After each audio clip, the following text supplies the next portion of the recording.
Oi. Amém, irmãos. Glória a Deus. O pastor Lázaro vai se apresentar melhor, mas desde já nós gostaríamos de agradecer também a presença dos irmãos das demais igrejas, irmãos da nossa convenção, as congregações, pastores aqui presentes também. Muito obrigado pela presença de vocês.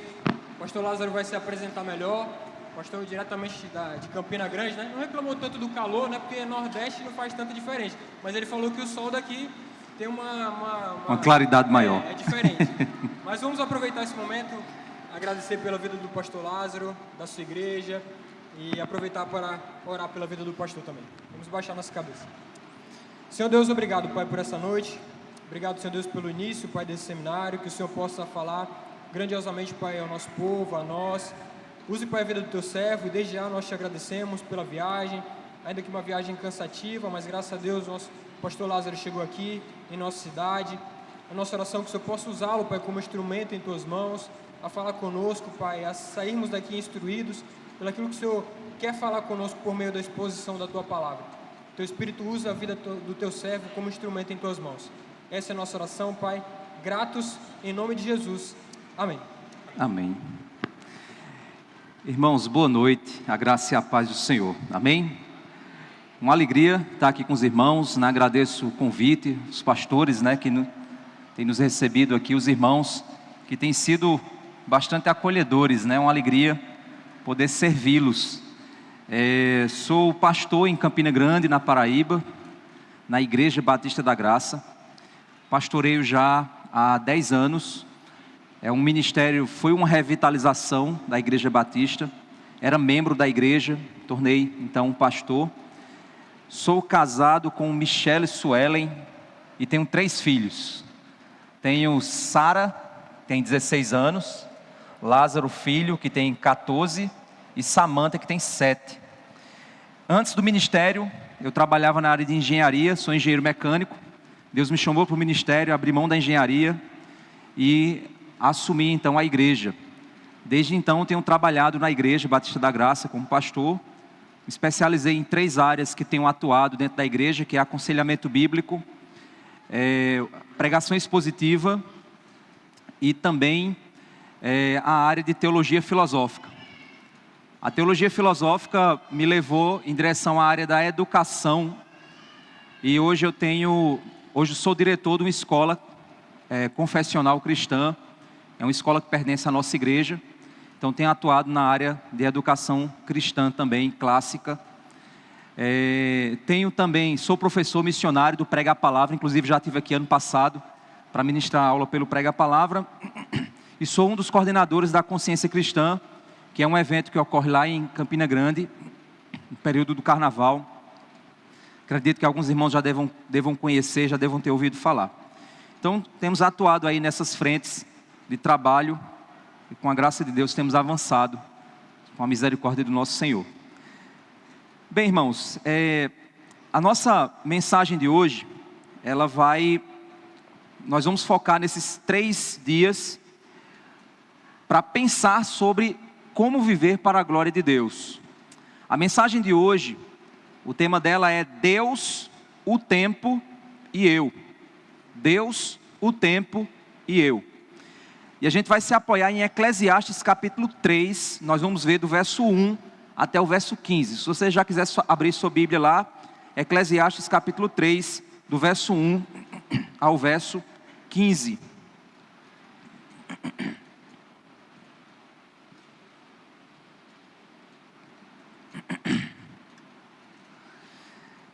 Saí de uma gripe recente, então de vez em quando eu vou...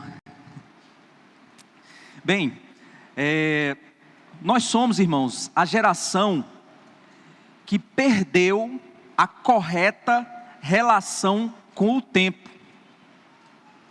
O relógio, que é esse que alguns usam, aquele que nós olhamos a hora, aquele que nós nos guiamos para tomar as decisões do dia a dia, foi uma invenção moderna.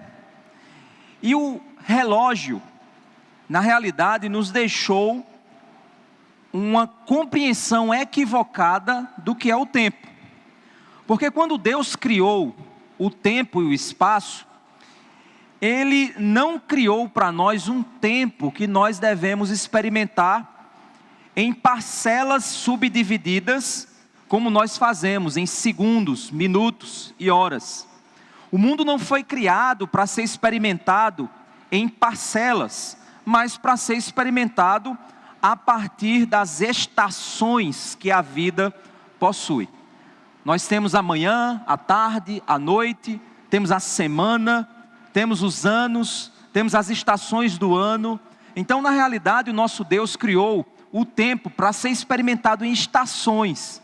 Mas o que nós fizemos foi pegar o tempo, dividir em segundos, minutos e horas, e então nós nos relacionamos a partir dessas quantidades. E isso tira de nós a verdadeira experiência de viver uma vida para a glória de Deus, no tempo e no espaço. É necessário nós compreendermos que, assim como Deus dividiu a vida em estações, nós devemos ser sábios em nossa caminhada, compreender as estações nas quais nós estamos, porque estamos vivendo no tempo em direção à eternidade. E por isso, ao viver no tempo, precisamos nos lembrar de como viver esse tempo para a glória de Deus. Quando nós então vamos para Eclesiastes capítulo 3, do verso 1 ao verso 8, o autor de Eclesiastes, que é Salomão, ele vai mostrar que tudo tem seu tempo determinado. Tudo foi feito com um propósito por Deus. E ele vai apresentar uma série de contrastes, ou digressões. O que é uma digressão? É quando o autor ele vem trabalhando um tema, e ele abre um parêntese e apresenta uma coisa que parece que não tem a ver, mas na realidade ele está apresentando um pensamento que vai ser usado posteriormente. Então ele apresenta um tipo de digressão, onde ele vai apresentar situações do começo e do fim, do início e do fim, decisões que nos levam a pensar sobre a vida. É como se fosse um parêntese de início e fim daquilo que nós experimentamos na nossa vida. Então vamos lá, Eclesiastes capítulo 3, do verso 1 ao verso 8, nós temos o seguinte: tudo tem o seu tempo determinado. Há tempo para todo propósito debaixo do céu. É interessante que ele diz que as coisas acontecem porque tem um propósito. Nada acontece sem que o Senhor não deseje ou não tenha um plano para que aquilo aconteça. É necessário você entender isso, porque não existe coisas sem propósito nessa vida. O ser humano pode não entender o propósito de algo, mas entenda que tudo tem o seu propósito debaixo do céu. Deus fez um tempo determinado para que cada propósito se realize. O verso 2, ele então vai começar a apresentar essas linhas de extremos, um extremo e o outro extremo. Ele diz: há tempo de nascer e tempo de morrer, tempo de plantar, tempo de arrancar o que se plantou, tempo de matar, tempo de curar, tempo de derrubar e tempo de construir, tempo de chorar e tempo de rir, tempo de prantear e tempo de saltar de alegria, tempo de espalhar pedras, tempo de ajuntar pedras, tempo de abraçar, tempo de deixar de abraçar, tempo de procurar e tempo de perder, tempo de guardar e tempo de jogar fora, tempo de rasgar e tempo de costurar, tempo de ficar calado e tempo de falar, tempo de amar e tempo de odiar, tempo de guerra e tempo de paz. Ele apresenta aqui, até o verso 8, ele apresenta esses extremos da vida. Ele não está dizendo que você tem que amar e tem que odiar, você tem que matar e tem que curar, mas ele está dizendo que a vida funciona nesses extremos. Entre uma linha e outra, existem experiências a serem vividas, e cada experiência dessa, cada situação existente no tempo e no espaço, possui um propósito dado por Deus. Ele então vai refletir sobre a ideia da vida no tempo a partir do trabalho. Porque eu tenho certeza que alguns de vocês saíram do trabalho direto para cá. Ou talvez vão para casa descansar para se preparar para o trabalho. Ou vão passar o fim de semana, aproveitar aquele descanso semanal e vai recomeçar o trabalho. Alguns jovens aqui estão nas universidades, estudando para arrumar um trabalho. Outros estão querendo casar. E para casar tem que ter dinheiro. E para ter dinheiro tem que trabalhar. Então, no fim das contas, uma das coisas mais significativas que nós fazemos nessa vida, que nós fazemos com o tempo, é trabalhar. Não há como escapar disso. O trabalho faz parte da nossa vida. O trabalho faz parte de um dos propósitos dados por Deus. Quando a gente vai lá para Gênesis, nós percebemos que Deus, quando criou Adão, Deus deu a ele a missão de cuidar e cultivar o jardim. Quando nós estudamos a teologia reformada, nós entendemos um conceito chamado mandato cultural. O ser humano foi criado à imagem e semelhança de Deus. E ao ser criado à imagem e semelhança de Deus, ele foi criado para trabalhar. O próprio Cristo disse que o Pai dele trabalha até agora, e por isso ele também trabalha. Todos nós fomos chamados para realizar algo nesse mundo, e esse algo é feito no tempo e no espaço. Já que o trabalho é aquilo que muitas vezes nós fazemos e nós buscamos um propósito para fazer, Salomão vai trazer a ideia do trabalho e vai refletir sobre o tempo e o trabalho. Olha só o que ele vai fazer a partir do verso 9. Ele vai fazer a seguinte pergunta: que proveito tem o trabalhador naquilo que se afadiga? Você já parou para pensar? Qual o proveito do que você faz? Qual o proveito que o trabalhador tem daquilo que ele realiza? Você trabalha para obter seu salário. Você pega o seu salário e faz o que com ele? Paga os boletos, paga as contas. Você paga os boletos para que no próximo mês venham mais boletos. E você paga mais boletos para que no próximo mês venham mais. E você passa a sua vida trabalhando para pagar boletos e realizar muitas outras coisas. Mas no fim das contas, qual é o verdadeiro propósito de você fazer o que você faz? Olhando para uma visão mais geral da vida, qual é o proveito daquilo que o trabalhador faz, daquilo que ele se afadiga para realizar?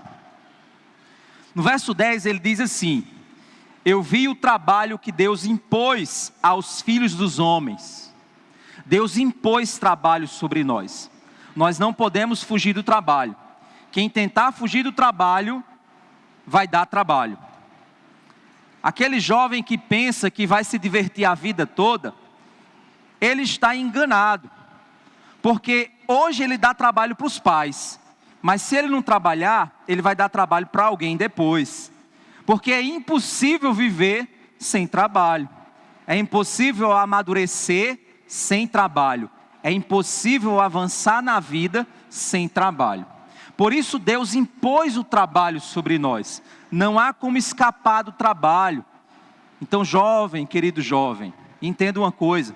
Você hoje é jovem e seu pai paga os boletos que sua família tem adquirido durante os anos. E até os boletos que você traz para o seu pai através da escola, da comida, de tudo que você faz.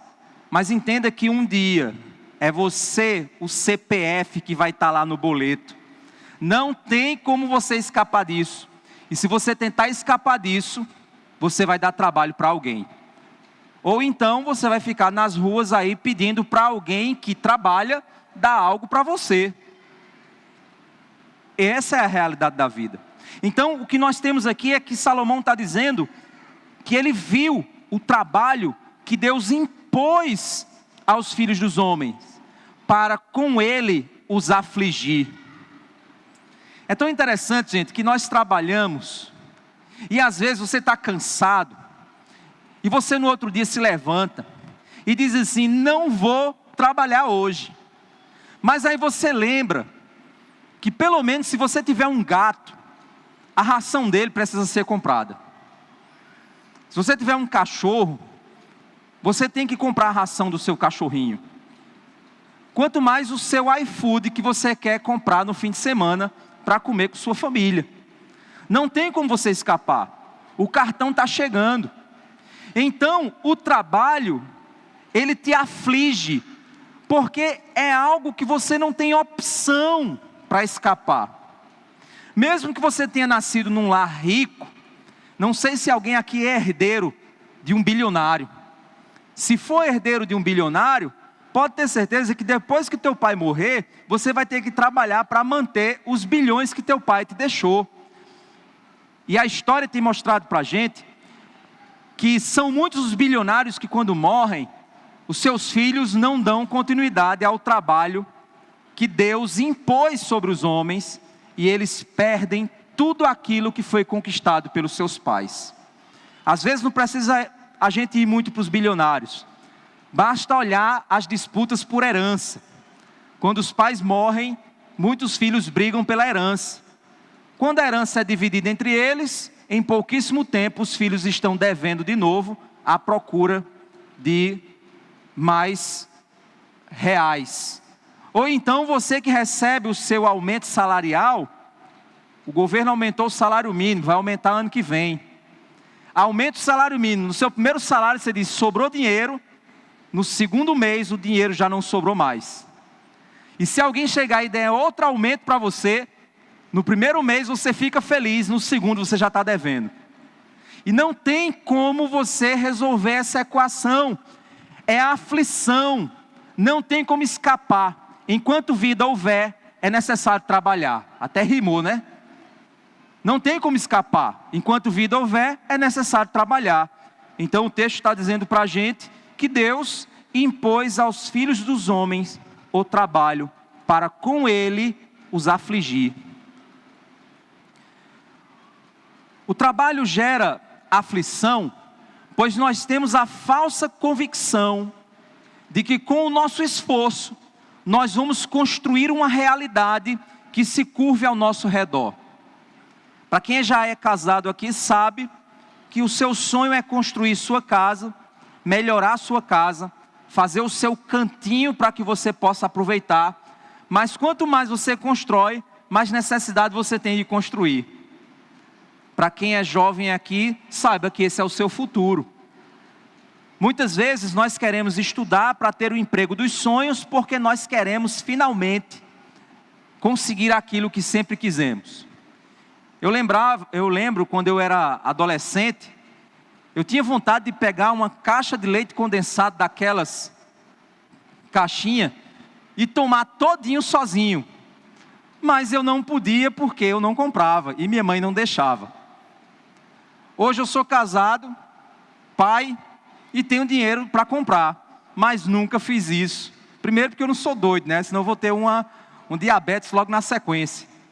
Mas porque no fim das contas a gente cria expectativas de um céu quando nós estivermos trabalhando, quando nós estivermos com dinheiro. A gente cria a expectativa de que nós vamos alcançar um patamar e finalmente seremos alguém, seremos alguma coisa.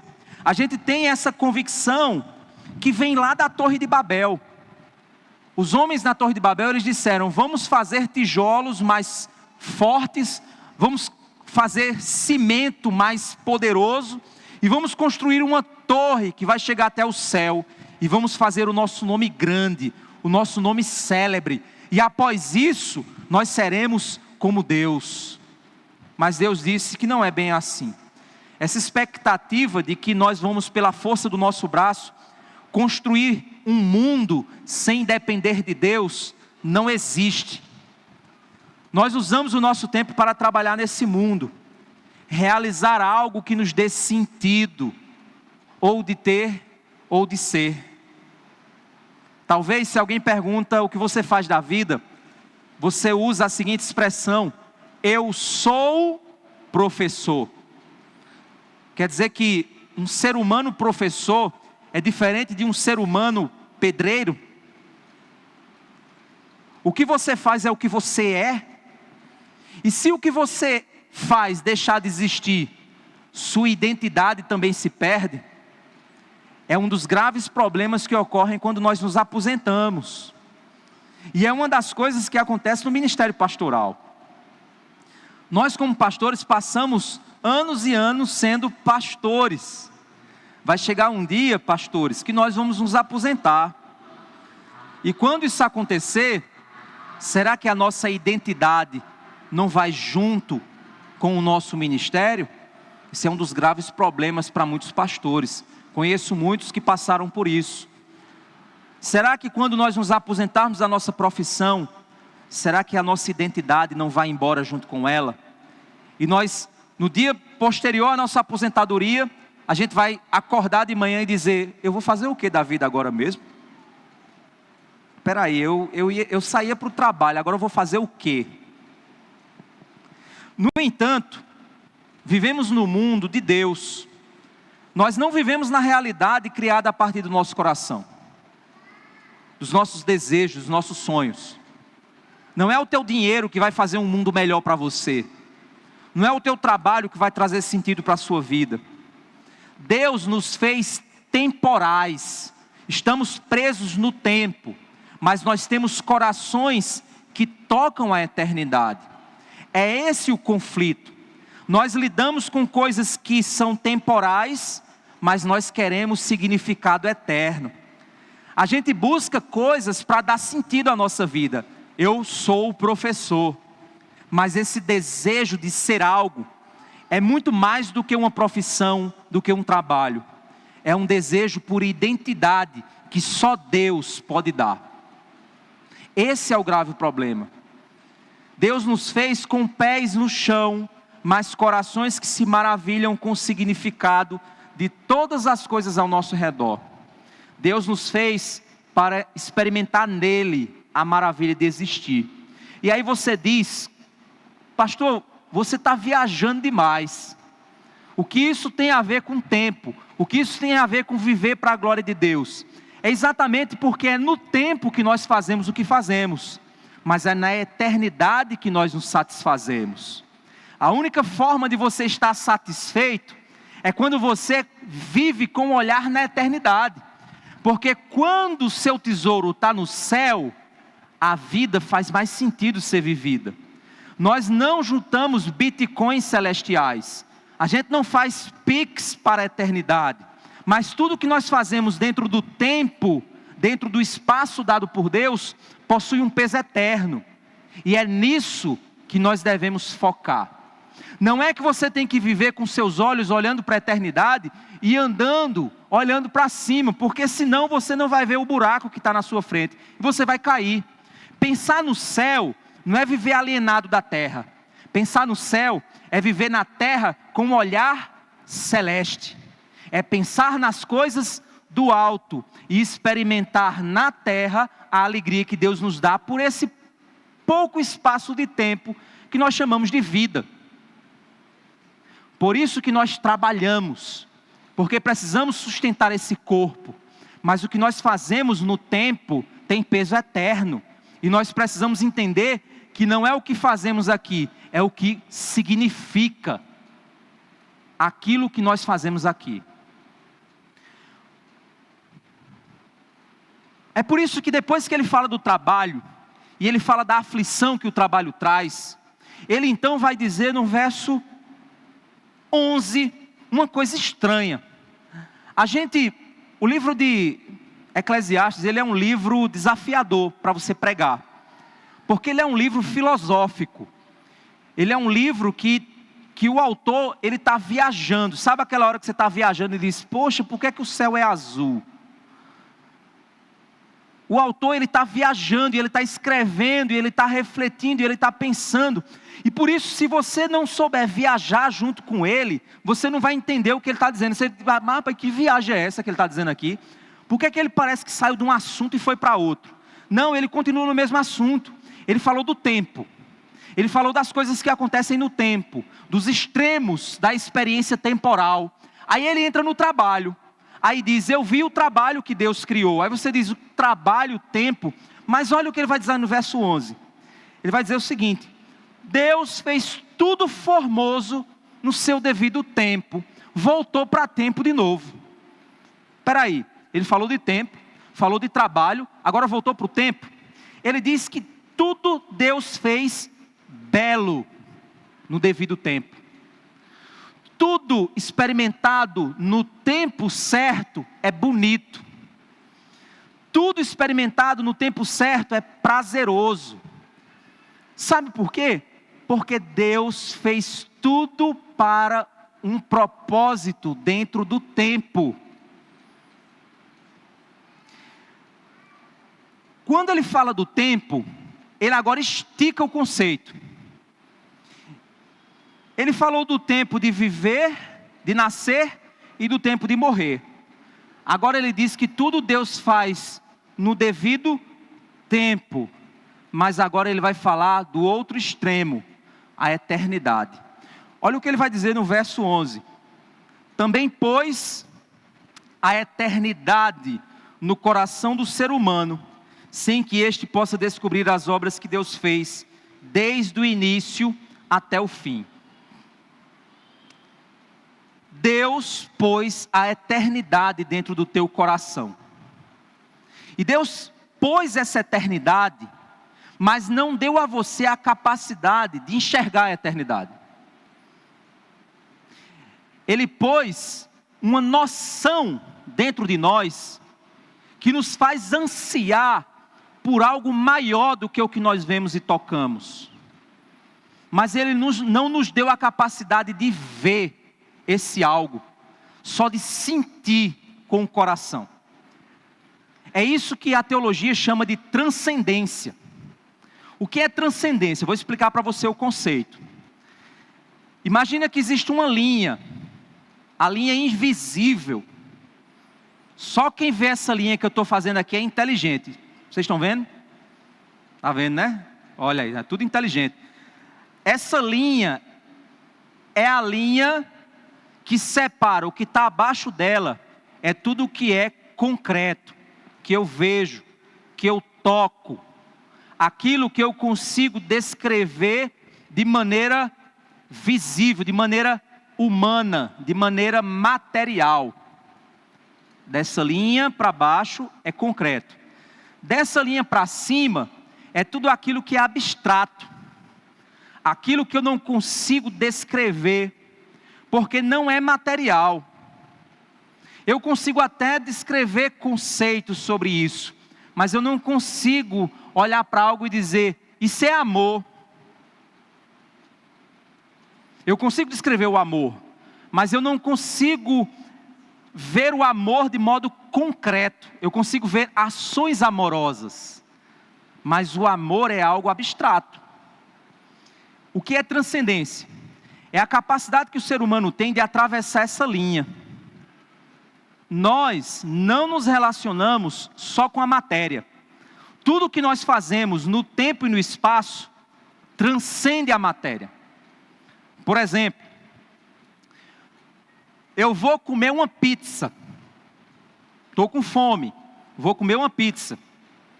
Eu compro uma pizza, vou para minha casa, ligo a TV e como a pizza sozinho. Depressivo isso, né? Estou matando minha fome, mas é sozinho.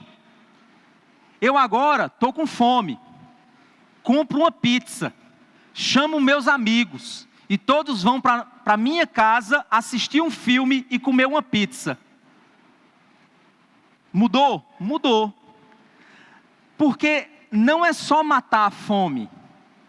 Matar a fome é uma coisa material, mas a maneira como você mata a sua fome tem significado eterno. É algo transcendente. Eu terminei meu relacionamento. As meninas aí, terminou o relacionamento. Deixa eu ver se tem alguma que terminou o relacionamento aqui. Vou identificar só pelo olho aqui, deixa eu ver. Ó, estão se escondendo aí, alguém está se escondendo. Terminou o relacionamento, você está triste. Aquela tristeza profunda, aí você vai para casa, depois do culto. Aí você tem um pote de sorvete no seu congelador.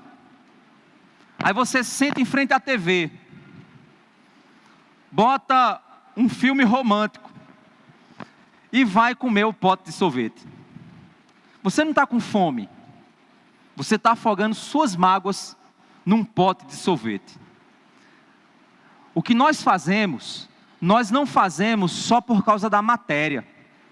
Tudo o que fazemos tem significado transcendente. Eu não sei aqui como é, mas lá na igreja no passado, os irmãos tinham medo de subir nessa parte aqui e ficar aqui atrás do púlpito, porque parecia, pastor, que era uma terra santa. Então o pessoal diz assim, não, eu não... Pastor, eu posso trocar essa água aqui? Peraí, se você tocar, você não vai morrer. Aí eu comecei a dizer, gente, isso aqui é madeira, isso aqui é chão. O significado é você quem dá. Para qualquer outra pessoa, isso aqui é um pedaço de madeira com uma cruz. Para nós, tem um significado. Vão passar os anos, e esse púlpito aqui, não sei quantos anos vocês têm, mas vai passar os anos. Um dia vocês talvez vão querer mudar. E aí vocês vão ficar com pena. Não, rapaz, caramba, eu fui tão impactado com esse púlpito ali. Porque a coisa tem um significado. Nós não somos seres meramente materiais. Tudo que nós fazemos tem um significado. Isso é transcendência. Os significados estão na eternidade. As coisas que Deus faz, Ele fez no tempo, mas elas têm decisões eternas.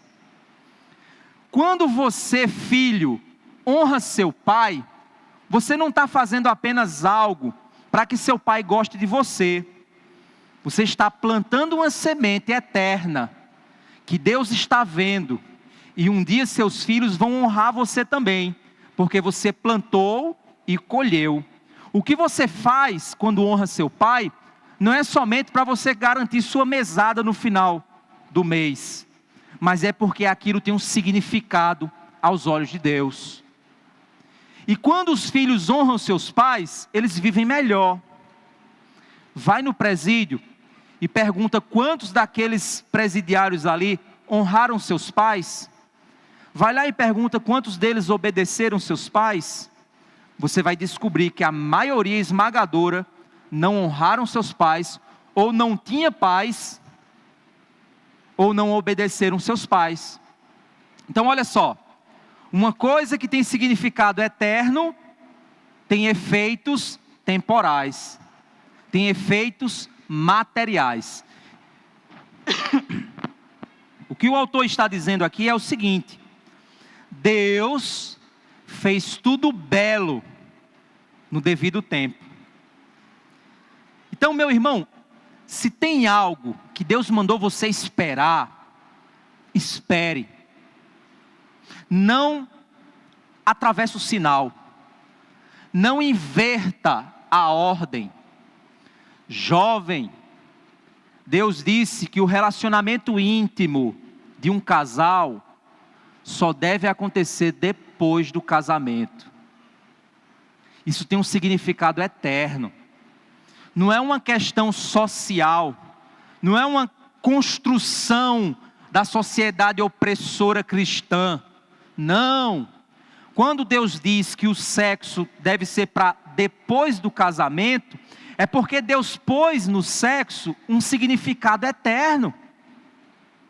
Deus pôs na intimidade algo mais profundo do que o físico.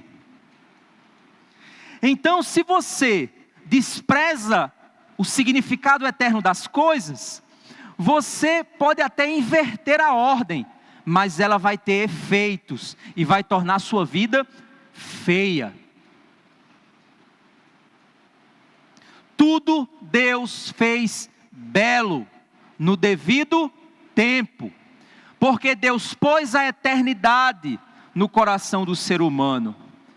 E o ser humano, ele não vive o tempo como um mero animal. O tempo para nós tem significado. O tempo para nós tem estações. E cada estação tem sua responsabilidade. Cada momento no tempo tem seu significado, tem seu propósito. E o sábio é o que aprende, conhece, vive e experimenta as coisas da estação certa, no tempo certo.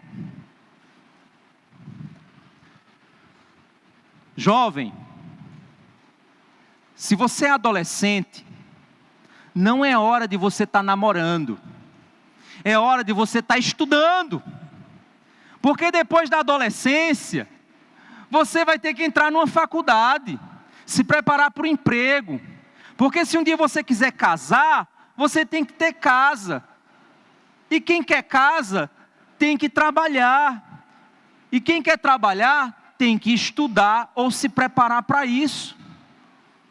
Então a adolescência não é o momento da curtição, é o momento da preparação. Para de querer esticar a sua infância. Para de querer achar que o videogame vai te dar alguma coisa. Não vai. Se você é adolescente e vive agarrado num videogame, você está perdendo o seu tempo. Enquanto você era criança, criança brinca. Faz parte da infância. Mas se você quiser esticar a sua infância, você vai se arrepender. Porque ao tentar esticar a sua infância, você vai desrespeitar a estação que você está. E quando a juventude chegar, muita coisa vai ter passado. E quando você pensar em casar, muita coisa você já vai ter perdido. Jovem, se você teve uma adolescência de preparação, agora a juventude, se você está namorando, comece a pensar no casamento. Cuidado para você não esticar a sua juventude e o seu namoro, para você casar quando tiver 40 anos, e ter filho quando tiver 50. Porque a vida não vai esperar. Mulheres, a vida não vai esperar. O reloginho biológico da mulher funciona da forma como Deus criou. O que é que as mulheres estão fazendo hoje? Eu quero ser tudo. Eu sou o que eu quiser. Aí elas estudam, trabalham, é uma vida de viagens, de aproveitar isso, aproveitar aquilo. Depois de muito tempo vão casar, depois de muito tempo vão querer ser mães. Aí vão ser mães lá para os 40, 45, 50 anos de idade. Aí a gravidez é de risco. Muita coisa ela não vai ter energia para suportar de uma criança, porque ela achou que é ela que determina a estação da vida. Não é, é Deus que determina isso. Não há como escapar. Homens, vocês achavam que vocês que iam escapar? Não vão. O homem, eu estou com 39. Ano que vem eu viro coroa. 40 anos já é coroa. Não sei se o pastor já é coroa já, pastor? Já é coroa, né? Aquele ali ainda é boizinho, né? Ainda é rapazinho. Mas eu já estou chegando perto do coroa.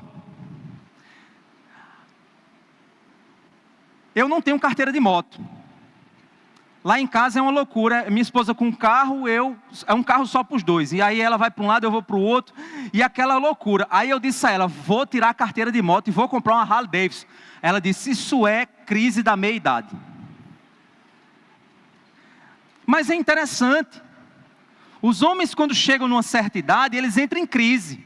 Aí eles querem ser boizinho. Calcinha apertada, carrinho no estilo, sonzinho, e aí eles querem voltar a ser novinho. Não volta mais.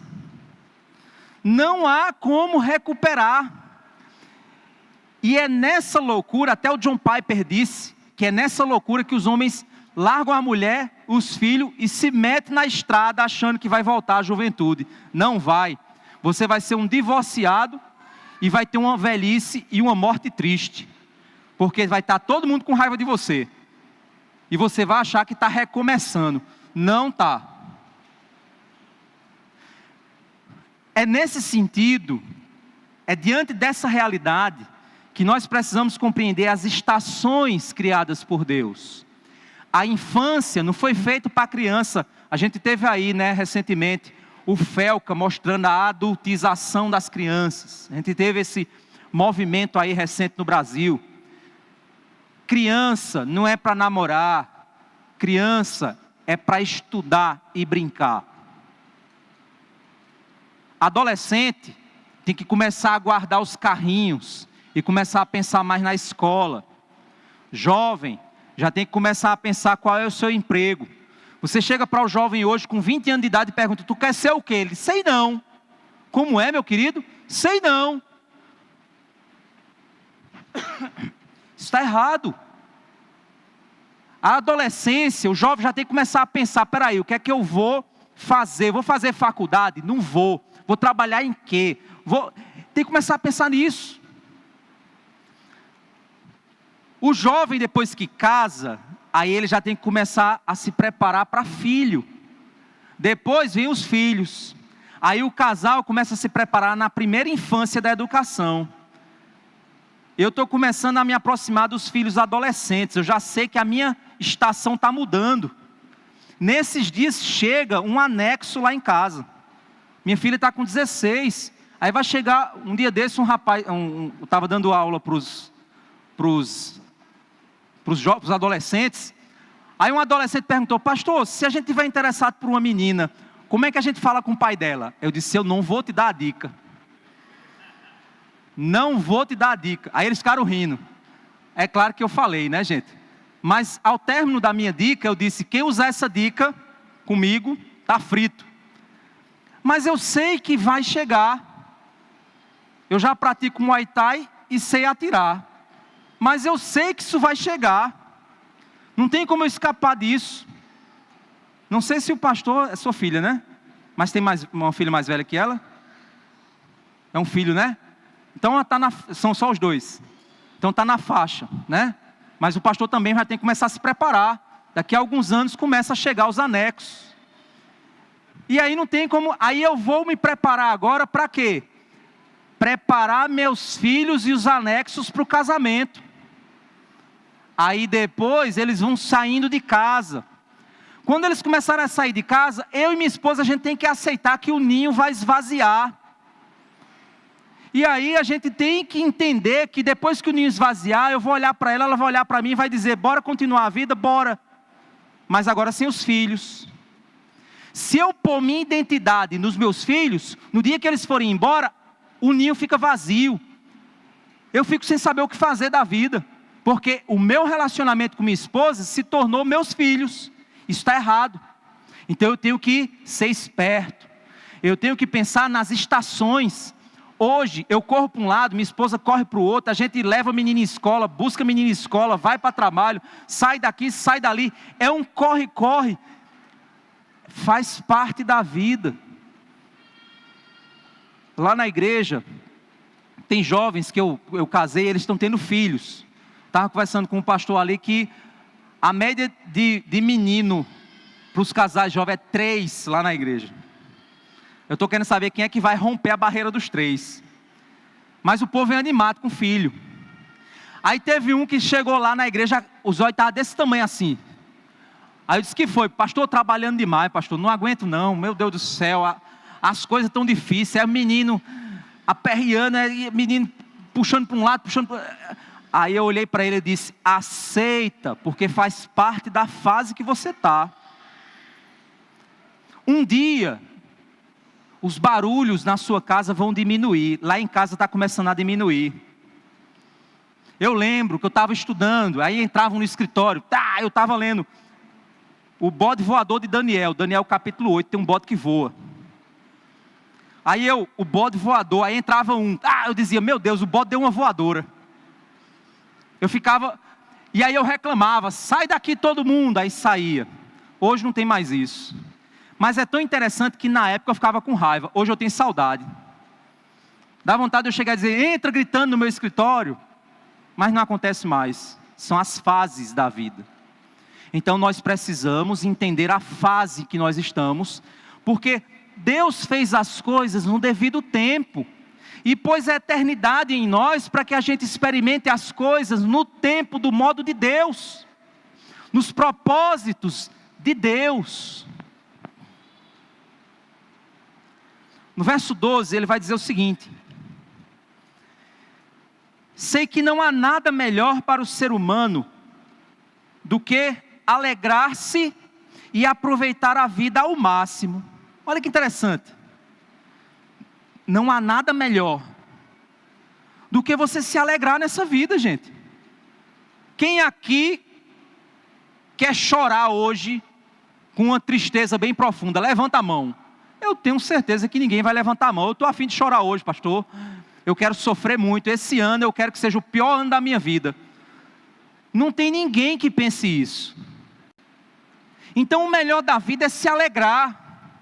É claro que a vida não vai ser só alegria, porque há tempo de nascer e tempo de morrer. Mas o que há de melhor na vida é a alegria. Aproveitar a vida ao máximo. E aí, nós vivemos uma geração tão pecaminosa, que quando você diz aproveita a vida ao máximo, a primeira coisa que vem na cabeça do cara é: vou para farra, vou beber, vou para festa, vou me acabar no namoro, vou ficar com uma, com outra, com uma, com... Não, gente. Entenda o contexto do que o autor está dizendo. O que é aproveitar a vida ao máximo? É experimentar a estação dentro do plano eterno de Deus. É você olhar para a sua vida agora e dizer: Deus, me faz fotografar cada segundo da minha vida. Olhar para o meu bebezinho e dizer: Deus, me faz guardar na minha mente o rostinho dele, porque um dia ele vai crescer e vai virar um caba chato. E eu tenho que lembrar desses momentos. Deus, me faz experimentar o teu propósito. Me faz se alegrar no teu plano da maneira mais profunda que eu possa experimentar.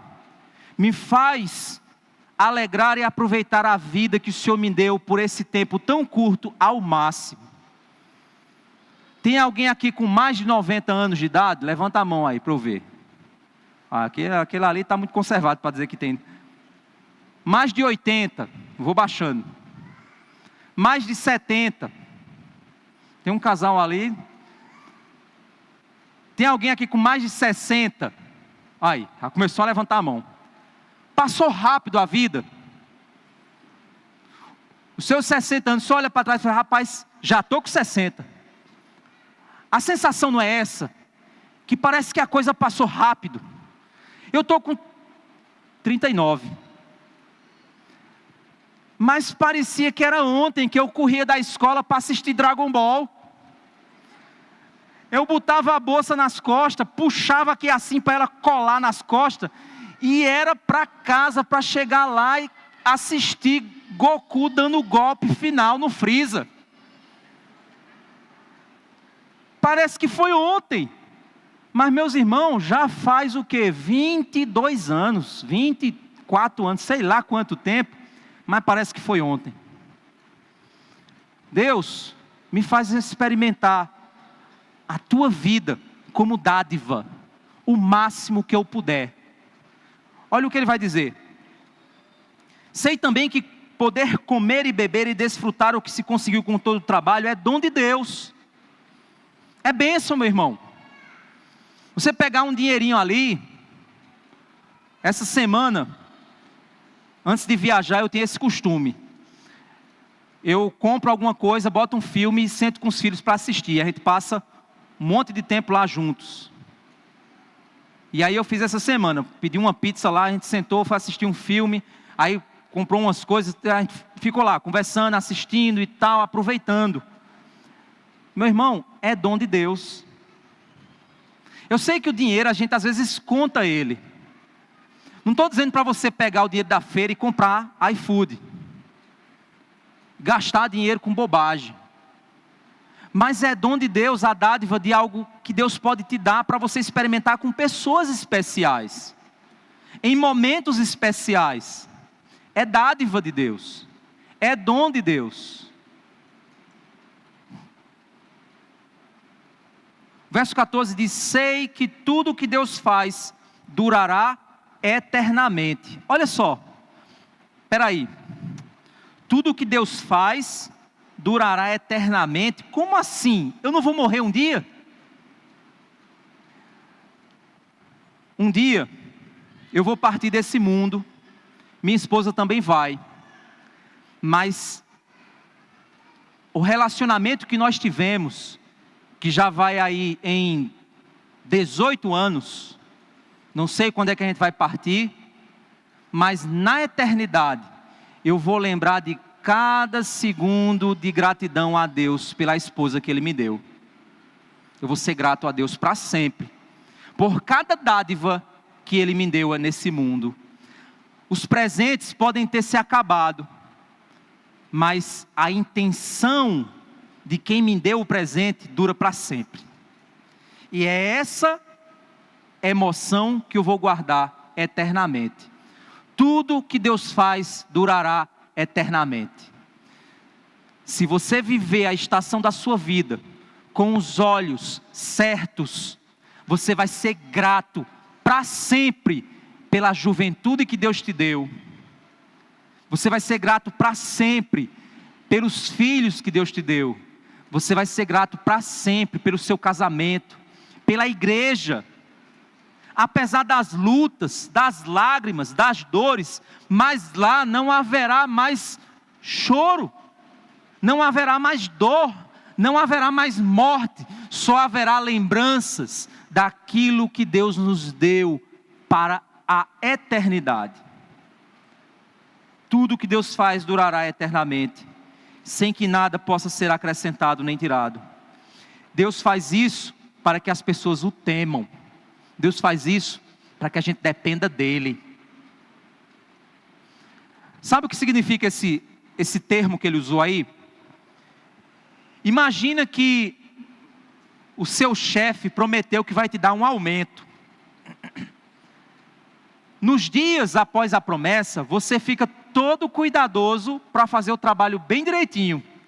Na hora que o seu chefe chega, você faz assim: eu vou me comportar aqui porque ele me prometeu dar um aumento. O que é que você está fazendo? Você está temendo a reação do seu chefe. Isso é temor. É a mesma coisa que respeito. É a mesma coisa que consideração. Deus, Ele faz tudo segundo o seu propósito, para que o que Ele faz reverbere por toda a eternidade. Mas por que Deus fez com que as coisas fossem eternas?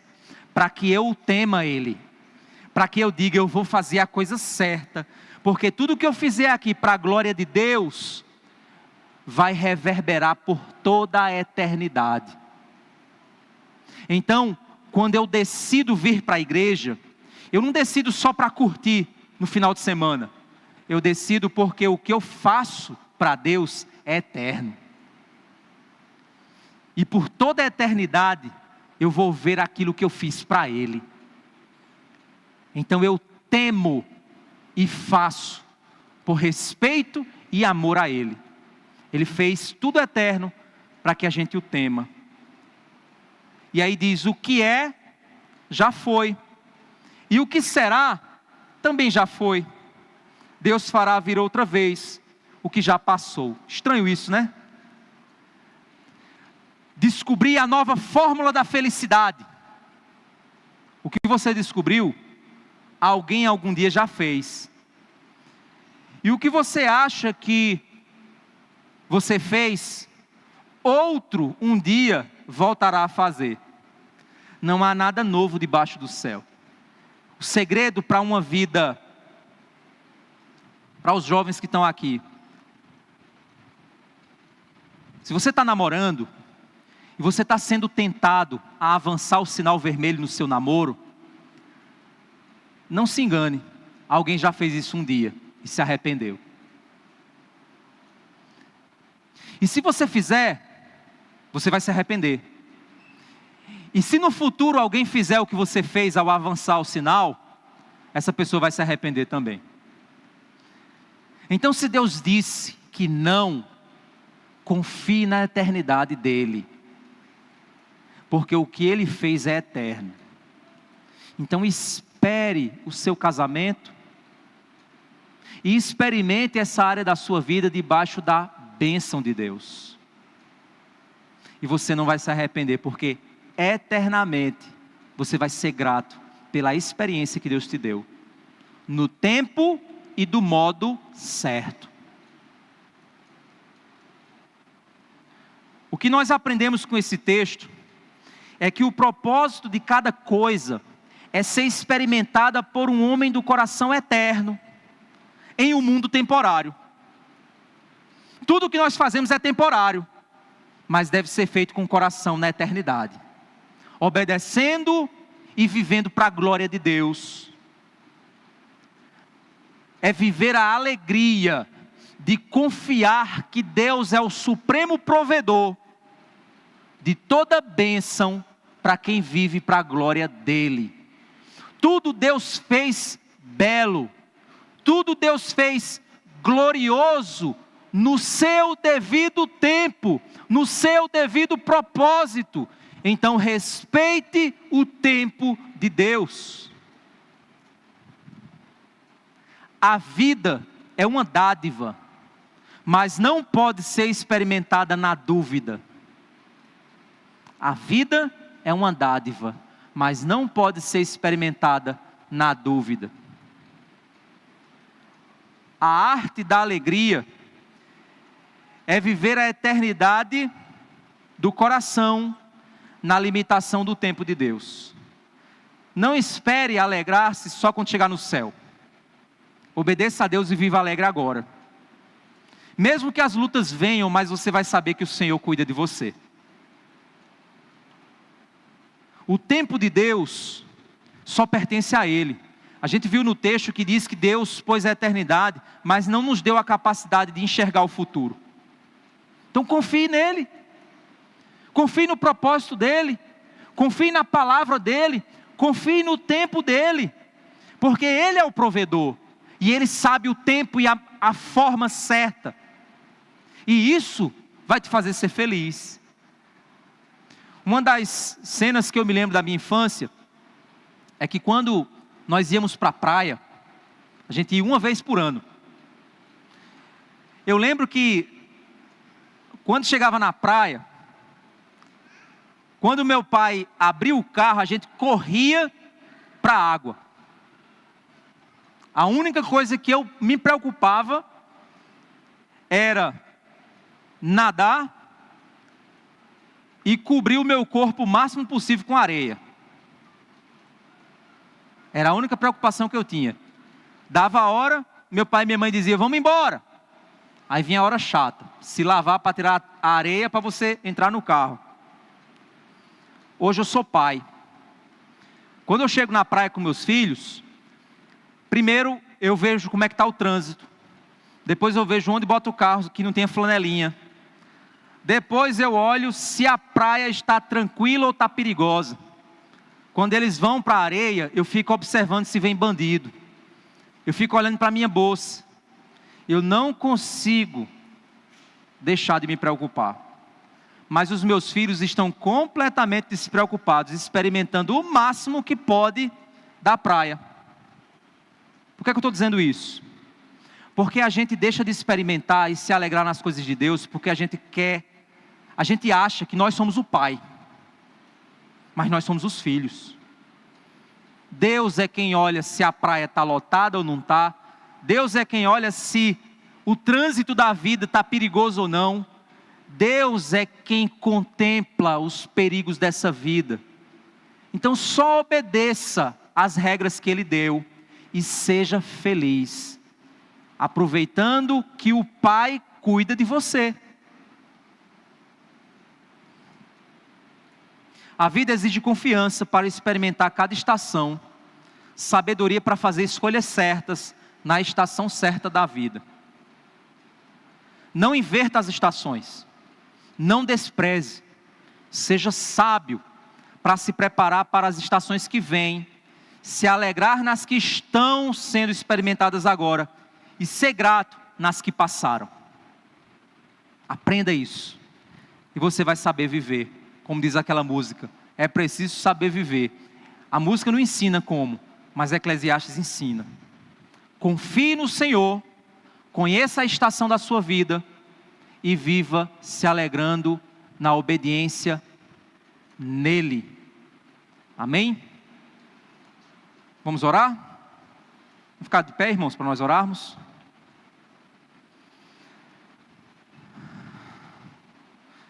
Oremos. Pai Santo, Deus bondoso, obrigado, Senhor Deus, porque o Senhor é um Deus que cuida de nós.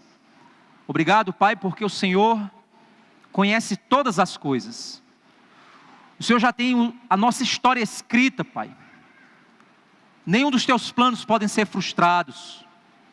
Então, Pai, nos dá a alegria de experimentar a tua bondade no tempo e no modo certo.